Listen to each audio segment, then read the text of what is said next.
Sa halos 2 taon ko nga gumagawa ng video, napakadami ko na nga din naging vlog, at ito nga kauna-una na magpapanggap akong delivery rider. May pupuntahan niya kaming birthday at susurprising ko nga kasi. At ito nga yung naisip ko para hindi niya nga agad ako makilala. At sana nga din yung gagawin ko nga na tayo mapagtagumpayan ko. Tara na! Grabe, dito pa ka lang sa bahay. Init na ako yun. Labas na ako ng bahay. Lakad, lumakad na lumakad. Nang nandito na nga kami sa bahay, na ito na nga yung mga kasama ko. Si ate, si Fingerheart, yung kapatid kong bunso, at yung isa ko pang kapatid. At syempre, di mawala, si Wena! Di ba ka magpapanggap ka ako ng delivery rider? Syempre, hindi naman ako po pwedeng pumunta doon na walang dala. Kaya, bumili na ako ng cake. Yan, so ayun, papunta na nga po kami doon. Kaya namang problema na nga po kami kung paano ko po maitatago yung kamay ko. Kaya yung mga nasa likod ko po, gumagawa po sila ng paraan para yun, maitago po to. Ganito bibala ko na ililis lang po itong ganun at ilalagay po dito sa bulsa. Eh sabing ganun po nila, baka nga doon pumahalata na parang pipish po yung kamay at talang laman. Kaya ayun, may binilit po silang papel. Ito. Yan nilalagay po dito ganun. Hindi na po kaya pag nakasuot sa jacket. Yan pa itatalin na po yung aking artificial na kamay. Hindi naman mahigpit eh. Okay na yan. Hindi na tali ma, baka mahugot. Baka naman sumobra haba. Tatali mo pa itula, isang dula. Isa dulo ko eh. Hindi, bakit baligay ka yung isang kamay? May pasiko ng konti. Siko? Mabali mong gawin. May siko po ito. May siko. Ay na, mga totoo na. Ay na, mga totoo. Diba? Asay siko? Ay po yung siko. Ay po yung siko. Hindi mataas libraso. Oo. Tingnan nyo po, may kamay na po ako. Hindi na po halata. Kaya malalaman po natin talaga kung magtatagumpay po ako sa gagawin ko na to. Yan, malapit na po kami. Kaya ito, nagsuot na ako ng helmet sa pantakip sa mukha. Nasaan yung may birthday? Ayun po yung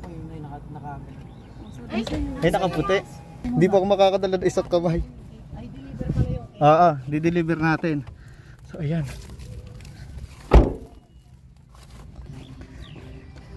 Yung pikamay ko. Ay, di-deliver na po natin kay Kuya. Naghahanda po, nakita namin. 700 po. 700 Apo. po. 700 daw. Apo. Ito po may nagpapadala po, may nagpabook po kasi sa amin, delivery po ng cake. Galing po sa Cavite. Kay Melissa Cervantes po. So happy birthday po sa inyo. Sino si Melissa? Sino ba yun? Sino si Melissa? Nanginginig ako yun. Sino si Melissa? Nagkachat ka siguro ay po. Sino ba si Melissa? Melissa. Baka po friend nyo po sa Facebook yun. Ala to pare, birthday na birthday, sisiray araw ko. Ay mga maigi. Galing po ba kanino? Galing kanina yan, mahal. Ito.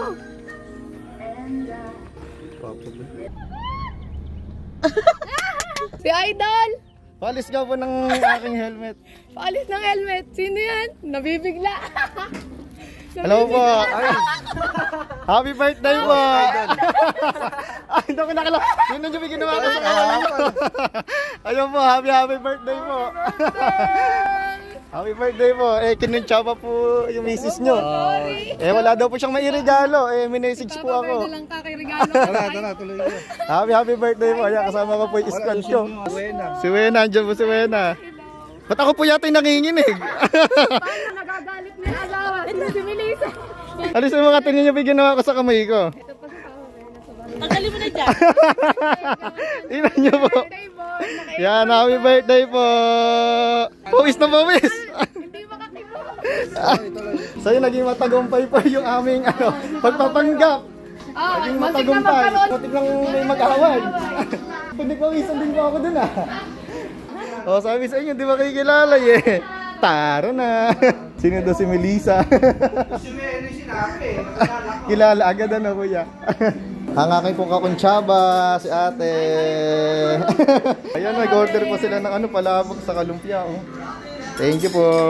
Pagkatapos nga din namin magmerienda at magpahinga, mahaba-haba nga din naging kwentuhan namin. Nagpaalam na nga kami sa kanila. Tapos bago nga din kami umalis, pumunta nga muna ako dito sa gilid. At tinignan ko nga yung mga naghahanda ng pulutan. At ayun nga, sa ginawa ko naman yung pagsurpresa nga kay kuya. Unang pagkakataon ko nga lang ito nagawa pero success nga kaagad.